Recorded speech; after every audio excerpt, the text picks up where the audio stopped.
വെളിപാട് പുസ്തകം 18-ാം അധ്യായം 6 മുതൽ 8 വരെയുള്ള തിരുവചനങ്ങൾ. അവൾ കൊടുത്തതുപോലെ തന്നെ അവൾക്കും തിരികെ കൊടുക്കുവിൻ. അവളുടെ പ്രവൃത്തികൾക്ക് ഇരട്ടി പ്രതിഫലം നൽകുവിൻ. അവൾ കലർത്തിത്തന്ന പാനപാത്രത്തിൽ അവൾക്ക് ഇരട്ടി കലർത്തി കൊടുക്കുവിൻ. അവൾ തന്നെ എത്രത്തോളം മഹത്വപ്പെടുത്തുകയും സുഖഭോഗങ്ങൾ അനുഭവിക്കുകയും ചെയ്തുവോ അത്രത്തോളം പീഡനവും ദുഃഖവും അവൾക്ക് നൽകുവിൻ. എന്തെന്നാൽ അവൾ ഹൃദയത്തിൽ പറയുന്നു, ഞാൻ രാജ്ഞിയായി വാഴുന്നു, ഞാൻ വിധവയല്ല, എനിക്കൊരിക്കലും വിലപിക്കേണ്ടി വരികയില്ല. തന്മൂലം ഒറ്റ ദിവസം കൊണ്ട് അവളുടെ മേൽ മഹാമാരികൾ വരും. മരണവും വിലാപവും ക്ഷാമവും.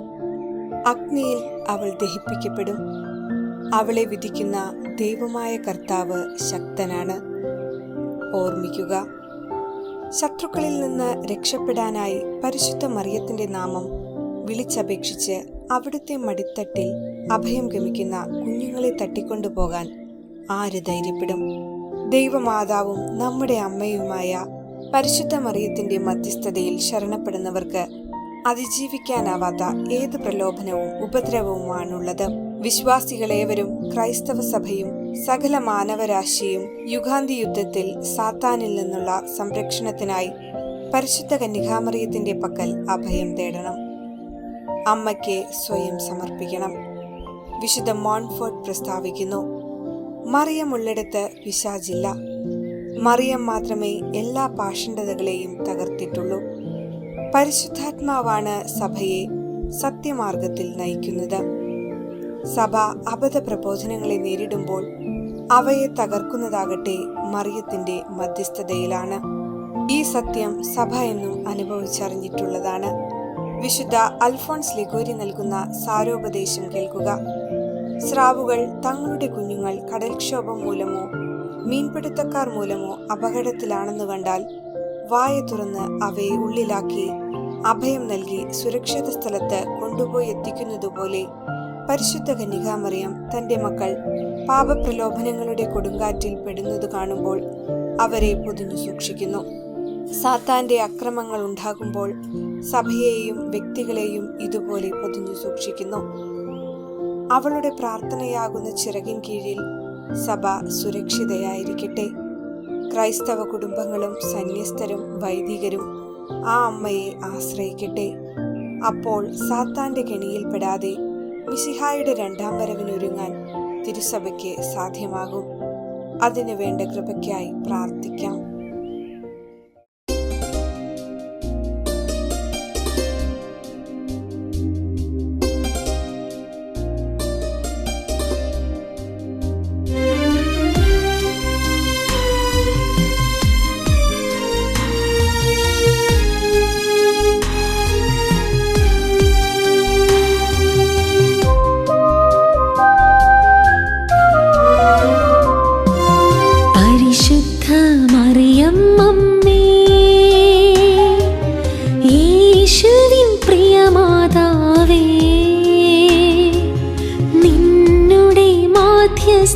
വഴിയായി ഞങ്ങളിൽ അനുഗ്രഹം ചൊരിയണമേ.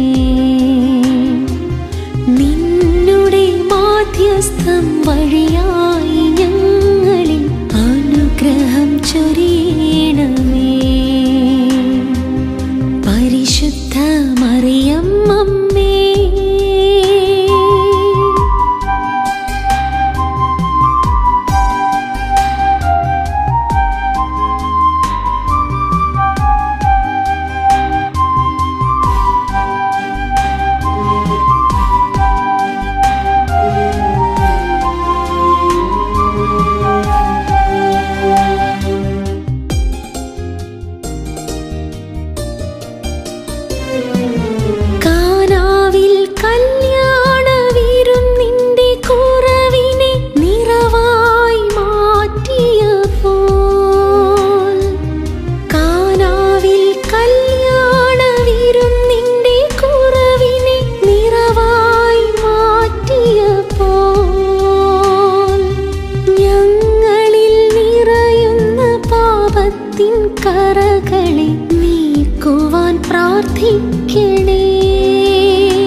മാധ്യസ്ഥം തേടുന്നു ഞങ്ങൾ.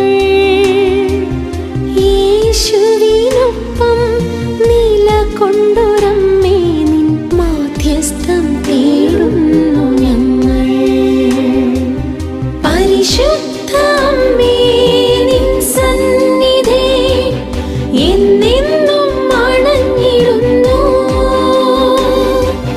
പരിശുദ്ധ